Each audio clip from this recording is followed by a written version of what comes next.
Assalamualaikum warahmatullahi wabarakatuh. Waalaikumsalam warahmatullahi wabarakatuh. Bersama dengan mikrofon saya Tatang Yunas menghadirkan pemerhati bola Bung Agus Rianto yang juga sebagai jurnalis. Nah, sebelumnya saya sampaikan kepada seluruh pemirsa, saya ucapkan selamat Hari Raya Idul Fitri Minal Aidin wal Faizin, mohon maaf lahir dan batin. Podcast perdana Bung Agus ini di tahun 2026. Ya, ini perdana ini ya. Mudah-mudahan podcast kita ini bisa terus langgeng berkembang dan bisa memberikan yang terbaik kepada para pemirsa. Termasuk nanti bisa memberikan edukasi ya. Nah, dari itu yang kita maksud. Bung Agus, sudah ngopi atau belum ya? Tadi barusan ngopi ya ini. Karena ini saya tahu tadi diundang untuk ngomong masalah sepak bola. Ini aku kebetulan lagi gemar banget gitu. Gimana? Gimana Bang Tatang? Ya, terima kasih ya. Kita santai saja. Kita ngobrol-ngobrol bareng tentang hasil pertandingan timnas kita Indonesia melawan Bulgaria, di mana sudah kita ketahui kita belum beruntung ya, masih kalah ya 1-0 ya. Tapi nanti kita tanyakan pada pemerhati ini, apakah kekalahan ini merupakan kesalahan atau memang ini kekurang beruntungan daripada kita? Nih, Bung Agus, saya mau tanya ini. Bagaimana menurut Anda nih? Indonesia kalah tipis 1-0 ya, lewat adu penalti melalui Marin Petkov di menit ke-35. Apakah skor ini mencerminkan dominasi Bulgaria atau timnas kita yang belum beruntung? Pendapat Anda bagaimana, Bu? Iya, terima kasih Bang Tatang ya.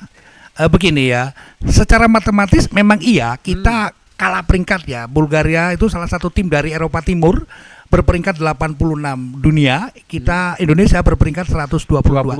Ya. Secara tim kita memang kalah peringkat, tapi fakta di lapangan di babak final FIFA Series 2026 justru kita lebih banyak mendominasi. Kita lebih atraktif. Bahkan di babak kedua ada 2 peluang ya, mulai dari Rizky Ridho dan Ole Romeni yang membentur misal gawang. Itu semakin mempertegas jika timnas kita nggak kalah. Cara permainan enggak kalah. Dari segi kualitas pun juga enggak kalah. Kita kurang beruntung saja. Kurang beruntung gitu. ya. Bahkan itu penalti dari Bulgaria itu pun harus direview melalui VR itu ya. Iya.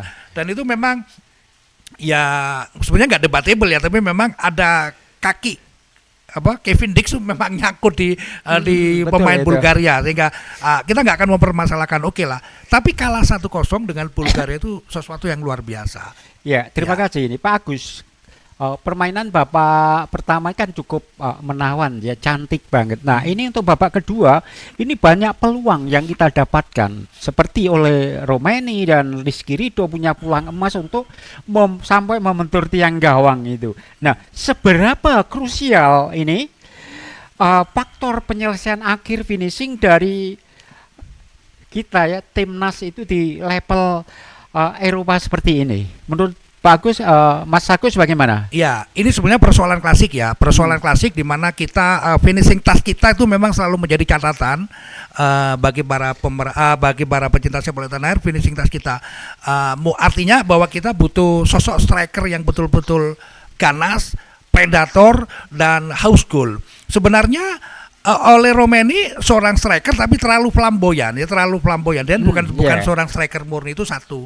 Terus yang kedua, terbukti lagi 2 gol saat kita menang 4-0 lawan Kit and Nevis, itu 2 golnya dari gelandang serang kita. Iya, dari Beckham Putra. Kenapa kenapa tidak dimasukkan untuk pertandingan melawan Bulgaria nih? Ini persoalannya. Menurut Anda bagaimana? Iya, persoalannya saya sempat memprediksi bahwa Sananta itu akan dicadangkan dan mungkin Doni Tri Pamungkas dan Beckham akan bermain sejak menit awal. Tapi saya kaget ternyata Sananta. Ya, kita pun nggak bisa memandang sebelah mata. Memang secara kontributif Sananta belum banyak bisa berbuat banyak. Ini artinya apa? Style dari Coach John Hetman ini memang lebih mengandalkan kolektivitas bermain. Kolektivitas ya. apa mungkin masih apa itu melihat dari para pemain ini mencoba-coba pemain itu Iya, karena dia sendiri kan baru kali ini iya, iya. turnamen pertama Betul. yang dilakukan Iya. oleh John Hetman itu. John Hedman sebenarnya tidak beda jauh dengan Sintayong, suka bereksperimen ya, Hmm. suka bereksperimen dengan beberapa eksperimennya, bahkan saat melawan Bulgaria kemarin itu pun dia mencadangkan dua pemain yang saat pertandingan pertama menjadi ruh sebenarnya, Iya. Doni Pamungkas dan Beckham Putra, termasuk juga menjadangkan Elkan Barker. Nah, ini memang sesuatu yang menjadi pertanyaan besar. Eksperimen-eksperimen John Hedman ini akan terus berlaku atau mungkin ingin melihat karakteristik permainan Indonesia itu seperti apa yang sebenarnya. Iya. Nah, Mas, Bung, ini saya tanya nih. Ini kalau kita melihat John Hetman John ya, Hedman itu ada perubahan permainan, taktik dengan pelatih sebelumnya atau bagaimana? secara gaya bermain memang ada perubahan yang signifikan ya. Mungkin kalau di eranya Sintayong lebih pada apa ya, pemain itu lebih strong ya, lebih strong, bermain kenceng. Tapi Sintayong punya kelebihan, pertahanannya bagus dan juga suka bereksperimen. Di era Patrick Kluivert pun sama, cuma yang membedakan di era John Hedman ini kolektivitas bermain itu nampak. Terus yang kedua, jarak antara pemain cukup terjaga, cukup dekat ya, sehingga Iya. memudahkan untuk melakukan chemistry. Satu catatan yang penting bahwa ini juga persoalan klasik, transisi pemain di saat menyerang dan bertahan ini memang menjadi catatan penting dan ini akan menjadi PR besar John Hedman. Gitu Bung Iya, Tatang. terima kasih ya. Kita evaluasi ya, secara ranking FIFA, Bulgaria itu menempati 86. Jauh dari Indonesia ya, dari timnas kita yang menempati 122.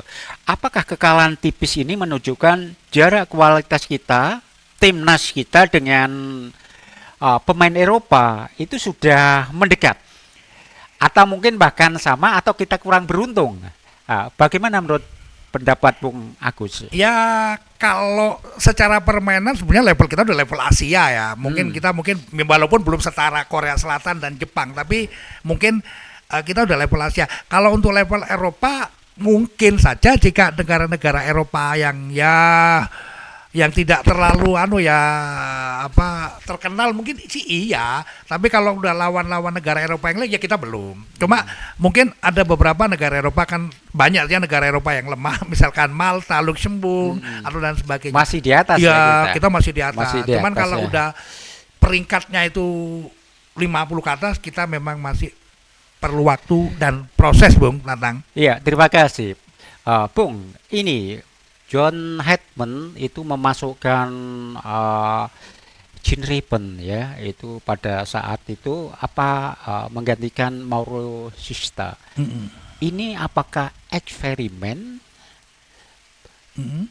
John Hetman atau punya prospek ke depan untuk ke piala selanjutnya? Ya, AFF ini. ya memang itu saya katakan tadi Jokowi Dodo pelatih yang suka bereksperimen ya, bunglon lah katakanlah. Dia suka dengan mencoba-coba gaya permainan, tipe permainan beberapa pemain yang ada di Indonesia. Cuma John Hedman tidak bisa berbohong. Ya. Kalau 3 jangkar kita di belakang nggak mungkin akan dia bereksperimen. Rizky Ridho, Jaides dia nggak mungkin. Tidak akan tergantikan ada ya. lagi Kevin Verdong, Justin Hubner itu juga Kevin ada. Dix atau mungkin siapa itu? Ini ada lagi Jordi Amat. Jordi Amat mungkin masih beda tipis ya, mungkin bisa. Tapi kalau Jaides mungkin bukan mungkin Rizky Ridho atau Elkan Balker, Ya. Kevin Dix itu akan menjadi pemain permanen yang akan menjadi kekuatan penting di timnas nanti. Gitu Bung Tatang. Ya, terima kasih nih Bung. Ya, yang terakhir ini bagaimana menurut Bung Agus nih penguasaan bola itu timnas kita dengan Bulgaria sesi kedua ya ini maksudnya babak kedua. Menurut pendapat Anda bagaimana ini? Ball possession kita unggul. Jadi Bulgaria itu setelah mencetak gol dia lebih menjaga kedalaman ya, lebih defense dan juga banyak drama ya. Ternyata pemain Bulgaria juga suka drama. Nah, kita lebih dominan, lebih menguasai apalagi di saat Donitri Pamungkas dan Beckham masuk, lebih cair ya permainan. Itu kalau kita melihat, Bung, itu Bulgaria pada babak kedua setelah unggul 1-0 itu dia parkir bus. Betul. Banyak ya serangan-serangan dari kita, tapi ya sampai akhirnya kita belum beruntung. Tapi secara permainan kita cukup bagus gitu. Ya. Bagaimana ini pendapat Anda? Ya, saya kira hasil 1-0 kita kalah tipis dengan Bulgaria itu sebuah capaian yang luar biasa melawan tim Eropa yang pernah masuk semifinal tuh Piala Dunia itu. Itu kita sudah cukup luar biasa, apalagi di babak kedua kita lebih dominan dalam ball possession, permainan lebih atraktif dan banyak menciptakan peluang. Sayang tidak bisa dikonversi menjadi gol. Catatannya mungkin seperti Bang Tatang tanyakan tadi, apakah kita butuh striker lagi atau seperti apa? Iya, jawabannya iya. Harus ya. Kita butuh striker. Kita butuh striker yang betul-betul predator, haus gol dan ya nggak apa-apa lah, opportunity sedikit nggak apa-apa. Ya. Ya, terima kasih saudara semua, sahabat pemirsa dari mikrofon bersama kita. Demikian tadi bincang-bincang dengan pemerhati bola, Bung Agus Srianto yang juga sebagai jurnalis. Semua sudah tahu ya. Saya mohon pamit. Kita ketemu sampai minggu depan. Salam. Dadah. Dadah.